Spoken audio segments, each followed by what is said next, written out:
You know when you're in love with somebody, you rarely see them at work. You rarely see them doing the thing that they do and you can't. It's extremely attractive. Go follow your partner someday to work. If they're having an affair, it'll be a hideous conclusion. But just watch them doing the thing. It's really cool, because you can't do it, they can. You go, no, I fucking know, you're fantastic, you're glorious. Particularly when they're saving a life. Jesus, you're there going, oh, you're beautiful, I love you, and you're making me look good right now. Yeah, she's my girlfriend, look at her, she's Gloria. She's saving her life, trophy bird, right? I had to be peeled off the doctor the day of the mini-stroke. Seriously, she was underneath me going, that's very flattering, but could I deal with the situation first, right? And I was behind her going, no, she'll be unconscious for a while, yes. Apologise, she's actually in the room tonight. Sorry about that. But it is nothing more attractive than seeing the person. I mean, the doctor here, have you a partner there with you? Have you a boyfriend or husband with you? Yeah, he's a teacher. He's a teacher, so he's not in the medical trade. My teacher friend, isn't it sexy? Have you seen her ever deal with an emergency, have you? Not yet. Not yet, he said loudly. Get her to run over one of these feckers on the way home tonight.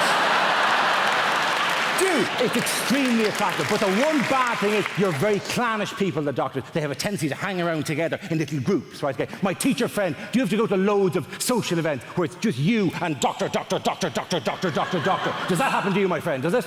I hate it. Yeah, I know, it's a nightmare. I hate it, he said.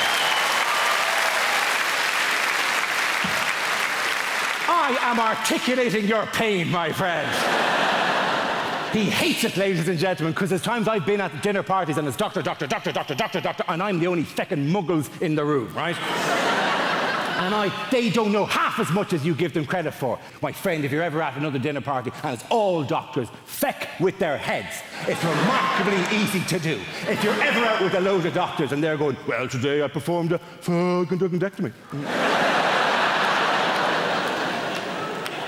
You just go, yeah, but what are hiccups? Exactly.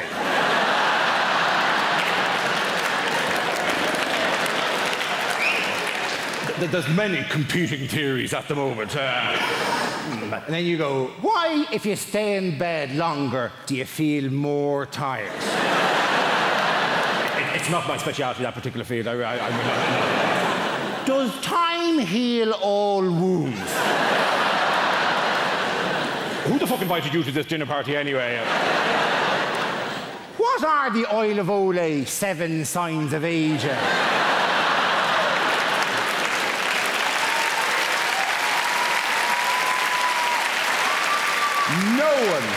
No one actually knows what the oil of Olay 7 signs of aging are, right?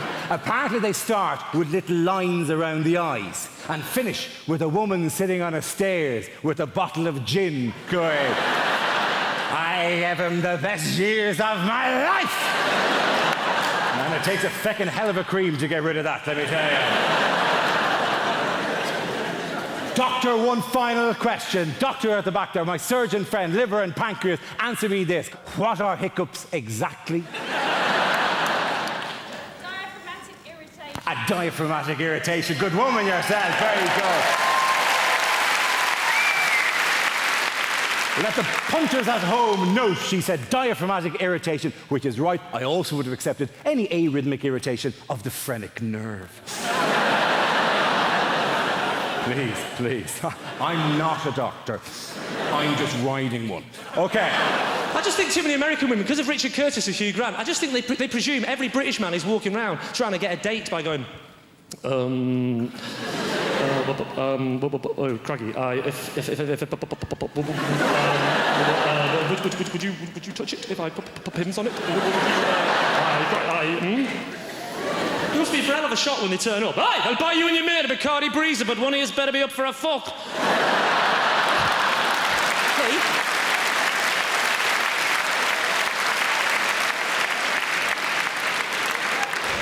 Gets very confusing as well in America. See, they've seen the full Monty, right? And they think it means naked. It doesn't, does it? It means everything. Usually a full English breakfast. That got me into all sorts of trouble in America.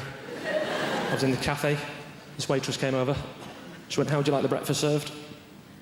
I'll have the full Monty. It's not that kind of place, sir. But seeing as you helped us out against Iraq. I'll show you a tit. Yeah, all right. Which one do you want to see? The left one or the right one? Left one.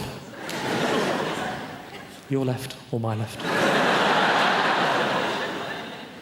Your left, I've seen mine. You got me perfect. It's like when I went to a French restaurant. Have you ever done that thing we try to order in French? I tried to do that thing recently. I thought, when in Rome, do as the Romans do. My dad taught me that just before he was jailed in Italy for killing 20,000 Christians. And this waitress came over. Sorry, this waiter came over and I tried to order in French. I wanted the egg custard, right? I said, have you got le crème d'œuf? And this waiter went, he's not le crème d'œuf. He's la crème d'œuf. He's feminine.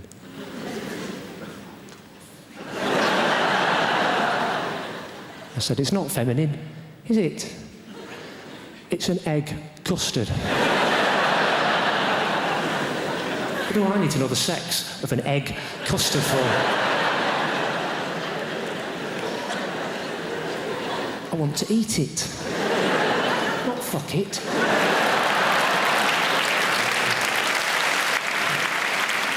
Excuse the French.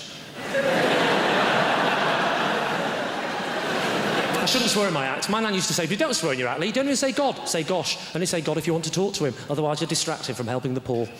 And I used to say, that's a good point, Dan, but put some clothes on. Get out of the wheelbarrow. I used to say, she's great, my nan. She used to say things like, here's £5, don't tell your mother. I'd say, why not? And she'd say, it's hers.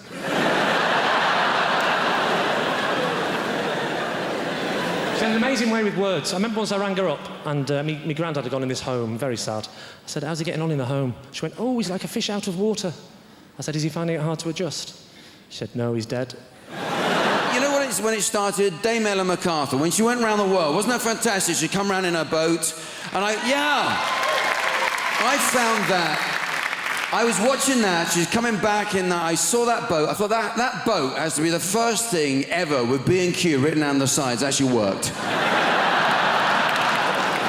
I actually found it very moving. She came, there was 8,000 people there to greet her back in Falmouth. Personally, I felt she could have made a bit of an effort. Put a dress on or something, but she wasn't. And she's one of these heroes who just came out of nowhere, isn't she? Because I didn't know anything about her until she did that. I don't know if she's married or what. I hope she's not married. I mean, for her sake. You know, imagine the dishes she would have come home to.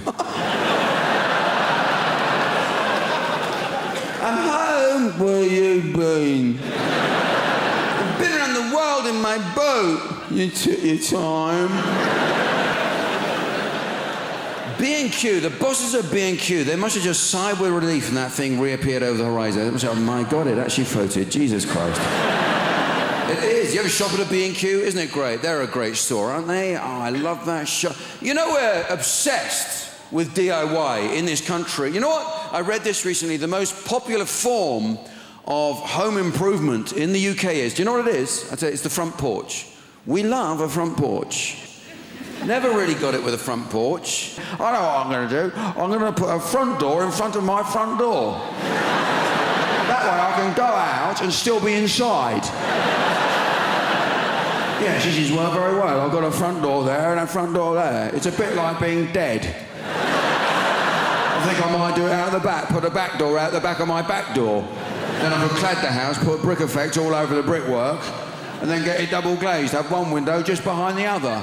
If things go according to plan, I'll end up with two houses, one just inside the other.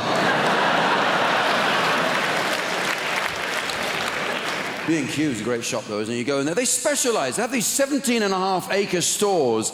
They seem to specialise in having everything except the one thing you went there for. You go, there's no one to ask because they don't employ anyone between the age of 16 and 78, so there's no one there with a full mental capacity anyway. And even if you do make an inquiry, they always say the same thing, I'll go and ask. You know what, when you've heard those words at a B&Q, just leave, get out, keep the dignity, find the exit, go. Because what is the best going to happen? You're going to watch him disappear to the end of the aisle? Disappear through the plastic flappy things at the end? What do you honestly imagine is beyond the plastic flappy things at the end?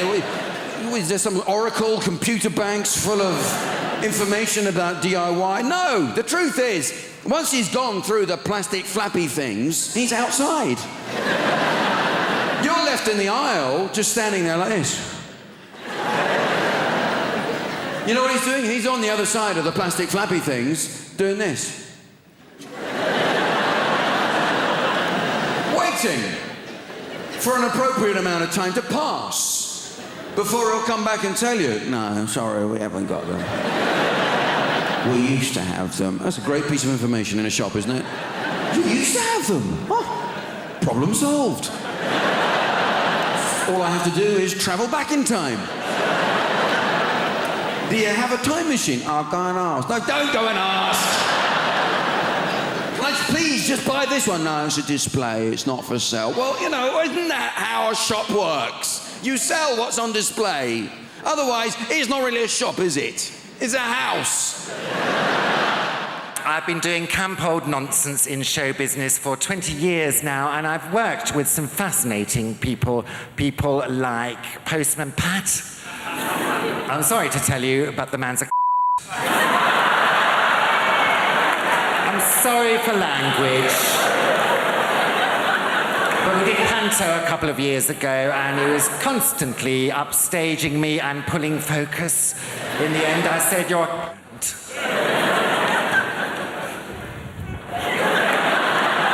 doesn't walk like that off stage, you know, it's all put on. And on the other hand, you know, I've worked with some fascinating people like Dale Winton. Dale Winton and I went to stage school together, and when we were both about 15, we shot up together. Dale is lovely. He'll do anything for anybody, anything from helping an old lady across the road to buggery. There was one awful occasion when he got a bit confused. Afraid so. Bugged an old lady across the road, but she saw the funny side of it. Put it down to youthful high spirits.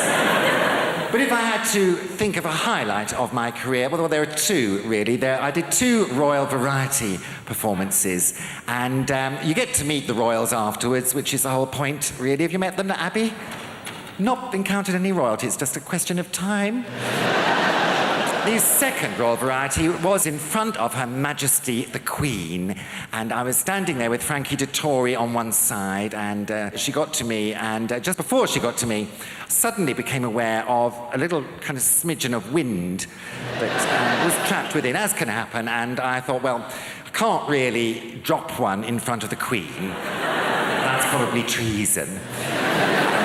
So I'll have to get rid of it, and because sometimes you can get rid of wind from whence it came by, you know, willpower and internal squeezing. Well, I had a go at that, but it wasn't going anywhere. So I let nature take its course, and unfortunately, on that occasion, I shat myself. Isn't it always the way, though? Just when you're about to meet a monarch. It was all right. I mean, I better just explain, because I'm on this special diet, no wheat, no meat, no dairy, no cigarettes, no alcohol, I barely breathe diet. And as a consequence, my stools are not as other people's.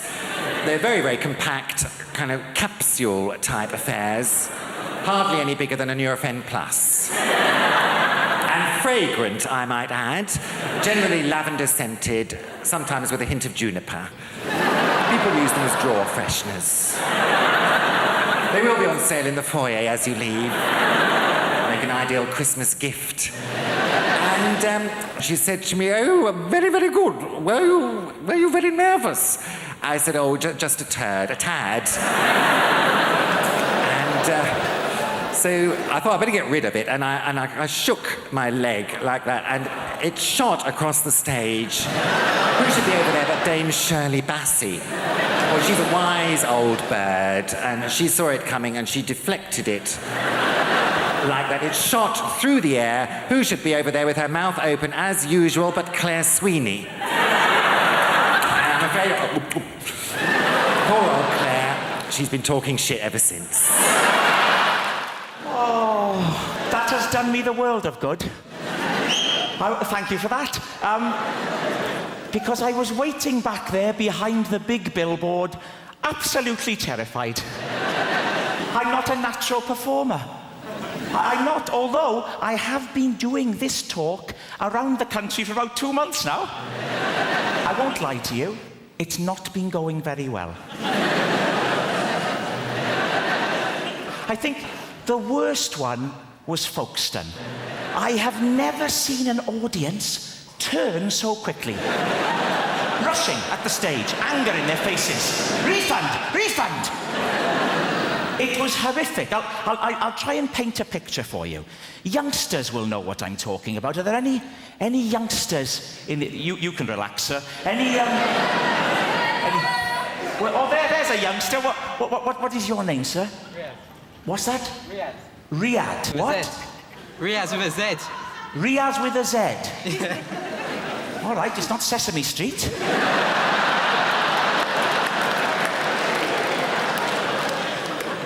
Riyadh, how old are you?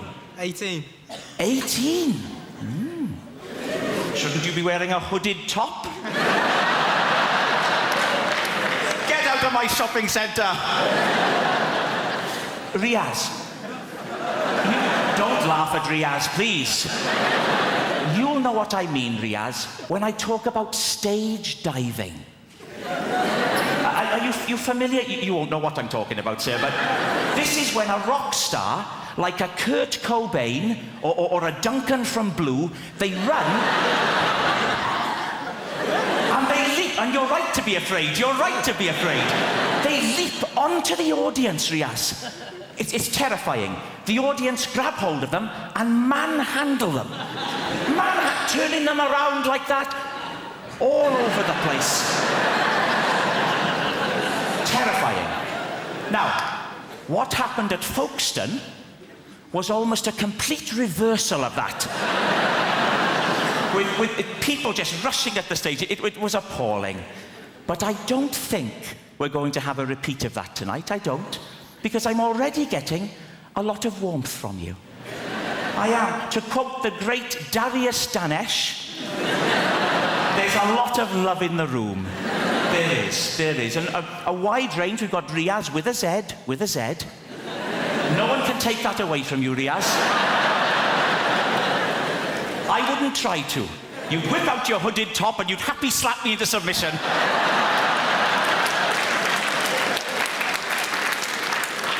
But it's a friendly crowd. We've got a proper... Look, here we go. Right down in the front, there's a chap here wearing a T-shirt with a slogan on it.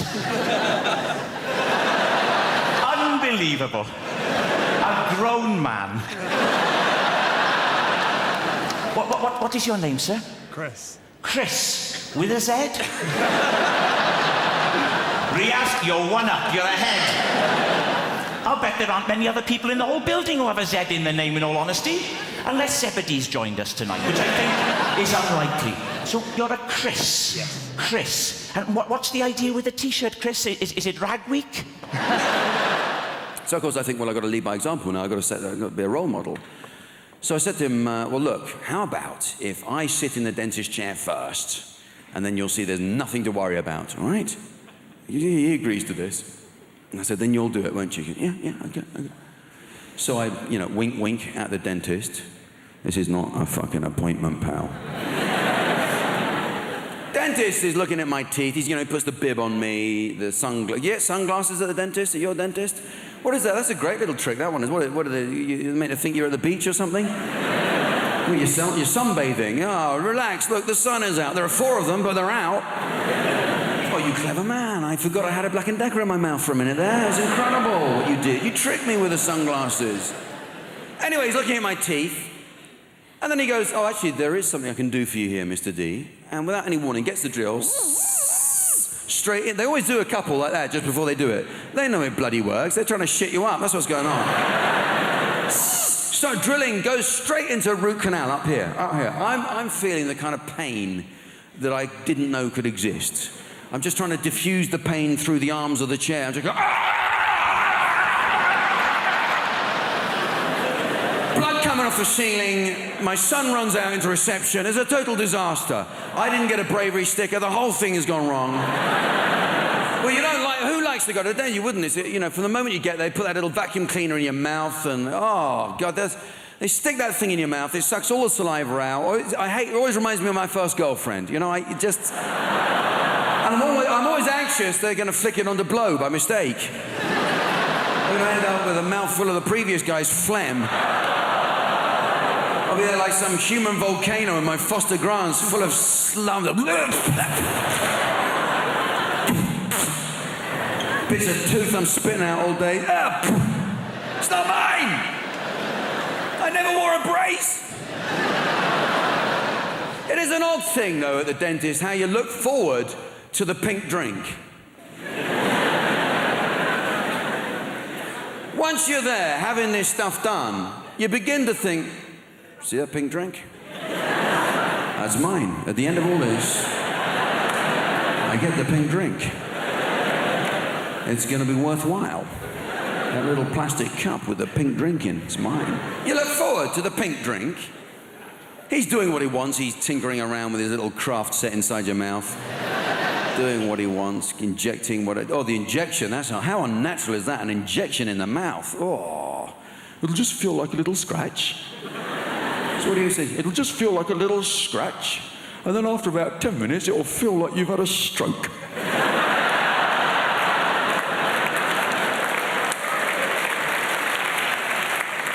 I'm lying there, my upper body is going numb. And I'm thinking, it's going to take a minute, I got a pink drink. You find yourself looking forward to those words you can swell. Oh, thank you very much. I actually think that is the dentist's secret pleasure, to see you in that state. Look at you, you dribbling baby. You have no idea how much I hate humans. Bringing kids up is difficult. They say kids these days are influenced by these new hyper-violent computer games. And that's nuts, isn't it? If we'd been influenced by the computer games from our childhood, we'd have to go around going like, beep, beep, beep. It'd be rubbish, wouldn't it? No one would play with that kid with beep, beep. Can I be in your gang? No, you're a bit weird, mate, to be honest. Imagine being influenced by Pac-Man. You'd have to like walk round in a darkened room munching pills and listening to repetitive music.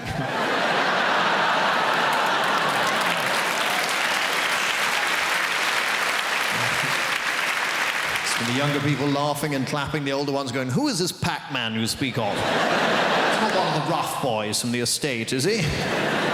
There were some rough kids where I live, and they're not being rough, they're just being confusing. You know, you come out of your house, they go, yeah, your mum makes gravy for leopards, innit?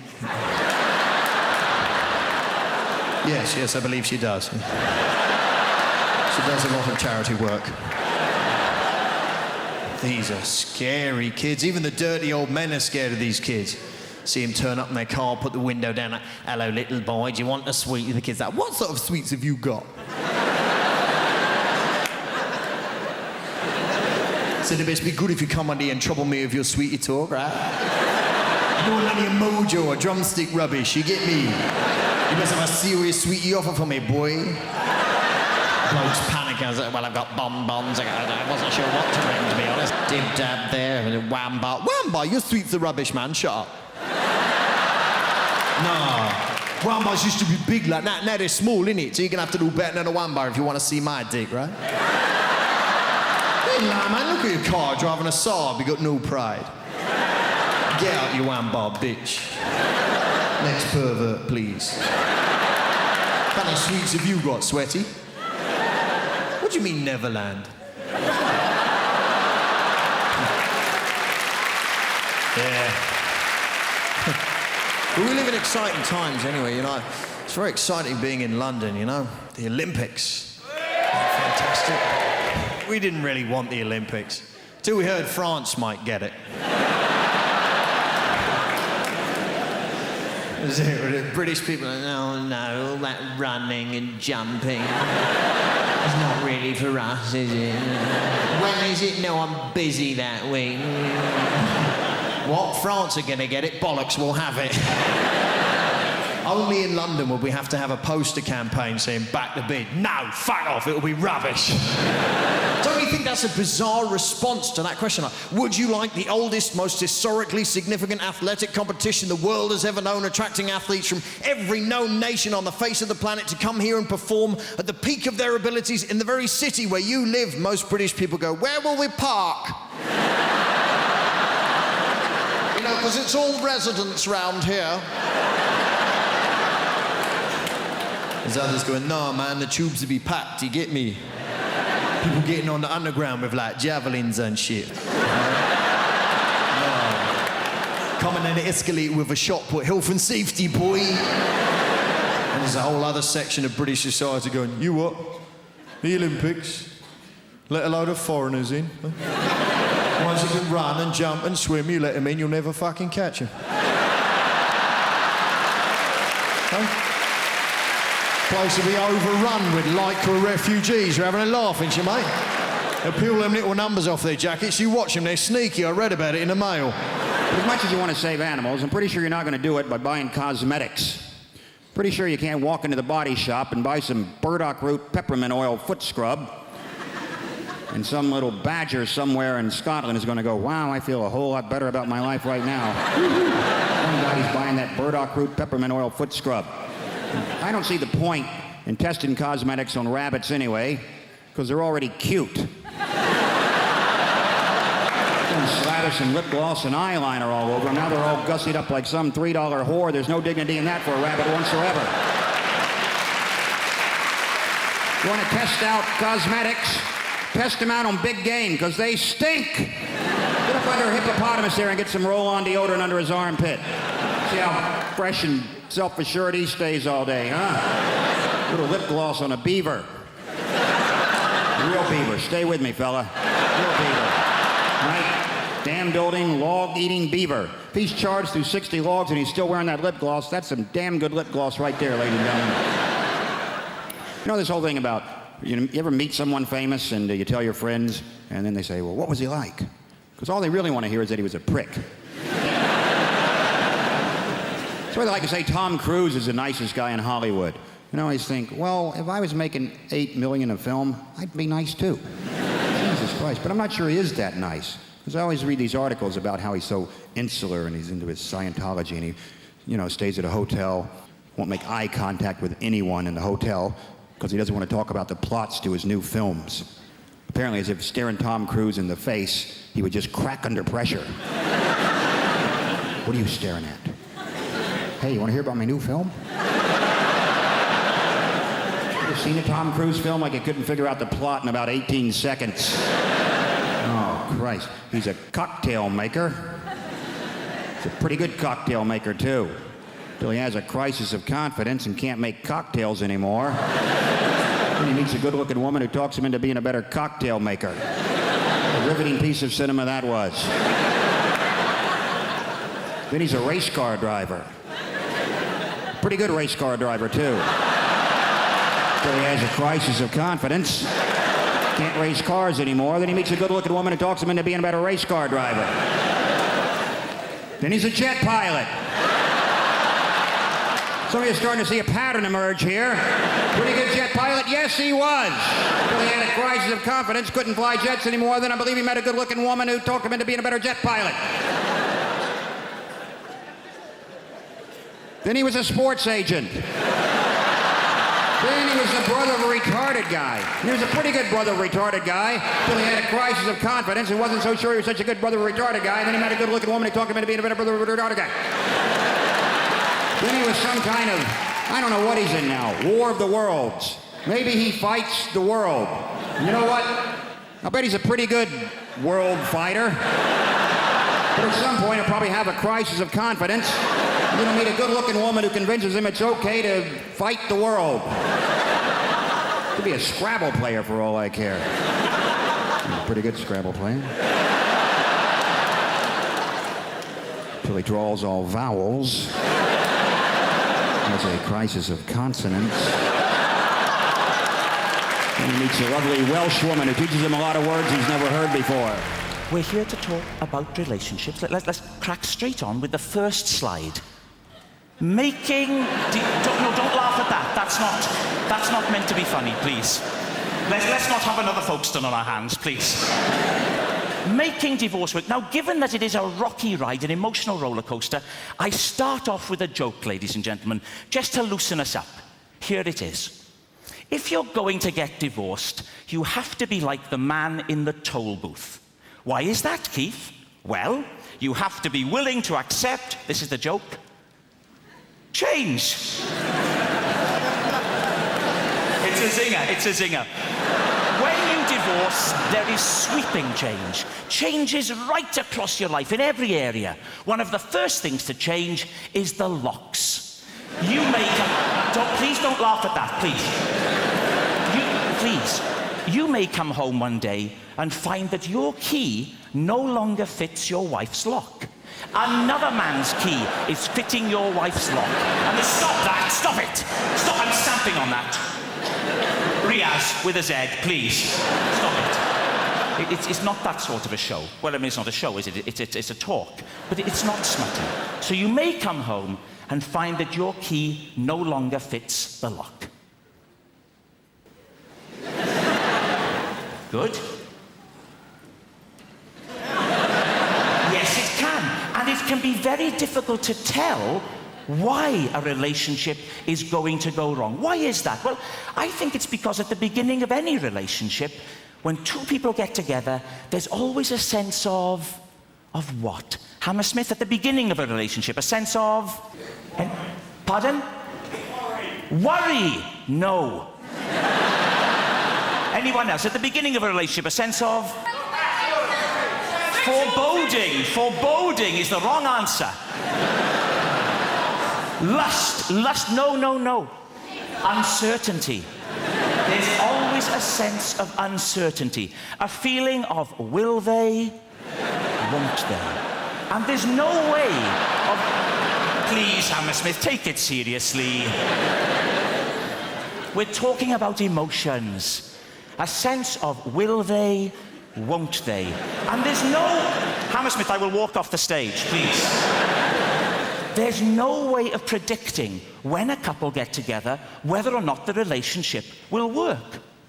Will it last a long time? No.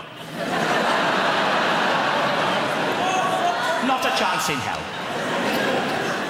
Will they stick together? No. Will the marriage endure? Yes. Lee and Leslie. Now, Lee and Leslie are a lesson to us all. They've made a marriage work. So why is it then that when they can make a marriage work, so many others can't? Paul Simon said, there are 50 ways to leave your lover. 1.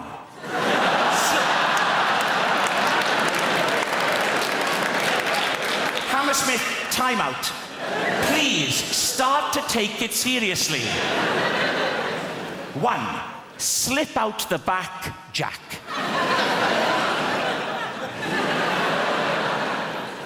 2. Make a new plan, Stan. And 48 others. I got a great review this morning, actually. Prompt and efficient payer, eBay. You see, I might not be the best comedian you'll see tonight, but there's one thing you can guarantee. If you buy a Haynes manual for a 1982 Ford Capri from me, you know it's going to be, and I quote, nicely packaged.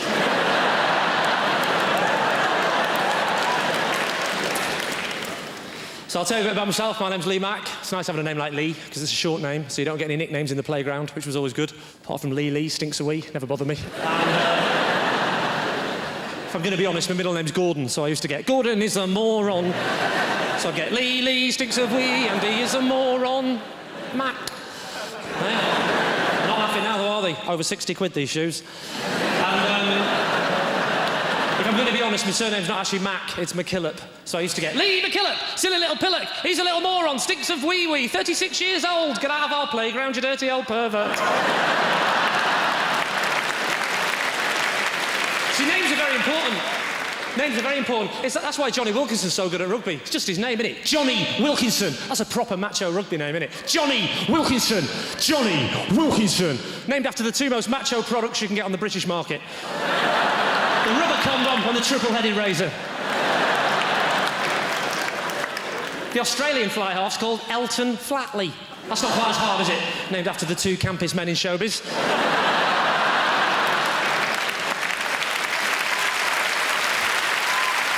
Johnny Wilkinson's got all these moves going on, hasn't he? Their man's going, Rocket Man! Na, na, na, na, na, na, na. Daniel, my brother. Will you kick it properly? Oh, leave me alone, we're having fun.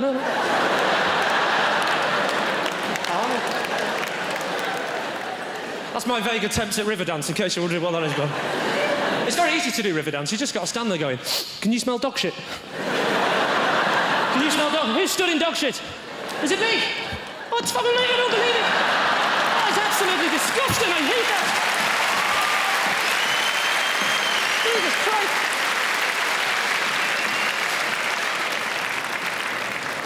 Christ. So it is good news, Britain getting the Olympics. Oh, get over it. That was months ago.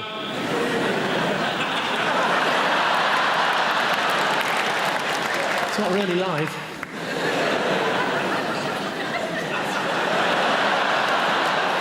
Well, it says Apollo as well, but we're not on the fucking moon, are we? I don't like the dirty tactics that the French tried, saying we have crap food in Britain. You read that? We've got crap food. If there's any French people in the audience, all right, our food might not be as nice as yours. You can laugh all you like. But you lot will never have the pleasure of coming home as a 14-year-old boy thinking you're only getting beans on toast and then going, oh, hello, there's little sausages in there.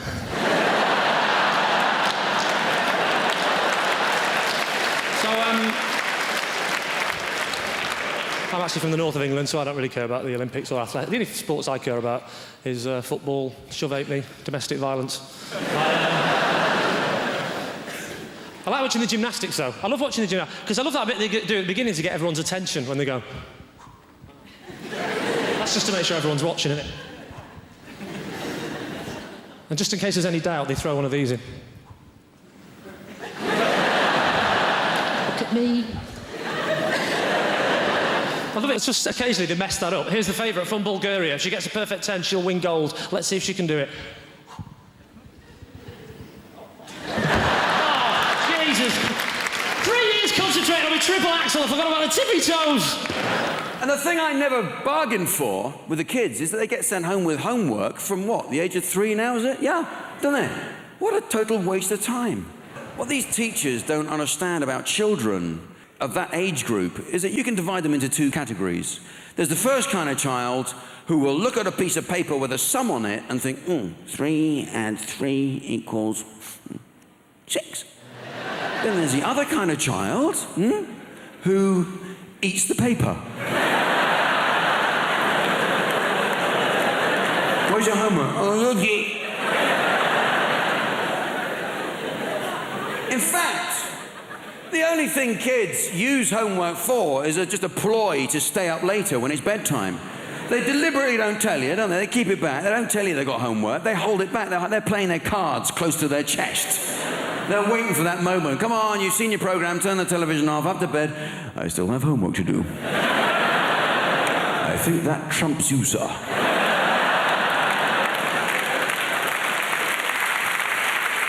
So they've got homework, and you have to do the homework with them because they can't concentrate for more than 2 minutes at that age. You've got to sit with them, actually keep them there at the table. If you don't, you go back after 2 minutes, they'll be out in the garden swinging on something. You go, what the hell are you doing? What are you doing? You're meant to be doing... Oh, sorry, I felt like having a swing on something instead. So you have to stand over them while they're doing it. They have to do this... Oh, my kids have this spelling thing. They have to copy out the spelling every night. I don't know if it's humanly possible to move your hand across paper any slower than they're doing at that stage in their writing career. But what I am saying is I find it fucking agonizing watching. 4 minutes later, I've done it. That's good. That's the first letter done. Well done. Jesus Christ!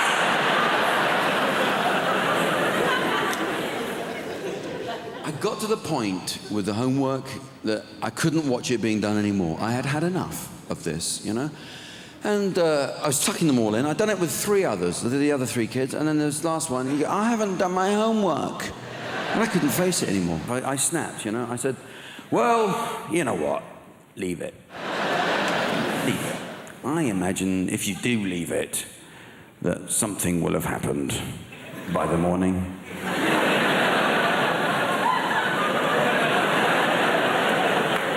And I did. I went downstairs, got my pencil out, and I did it myself. I did the homework myself. I did it with my left hand, so it looked like proper crap writing. Real method job. I had my tongue sticking out. Halfway through, I went out in the garden, have a swing on something. Came back in, had a glass of milk and a biscuit, got on with the rest of it.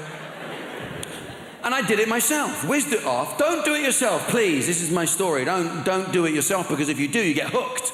You get hooked on doing it. You can't go back to watching it being done. You have to do it yourself, and you start to look forward to it. You look forward to the homework. It's like a little quiz every day. Yes, you know the answer to a couple of these ones. Yeah. It got so bad, I was doing it night after night, his spelling list. But the trouble is, I can't spell. I really can't spell. Hopeless. I mean, in fact, after 4 weeks, we got called into the school. Very sorry to say that your son is educationally subnormal. Take a look at his spelling, I think it says it all. So what can I say? I can't say it was me. Couldn't admit it's a bit me. So, well, he's in a home now. So.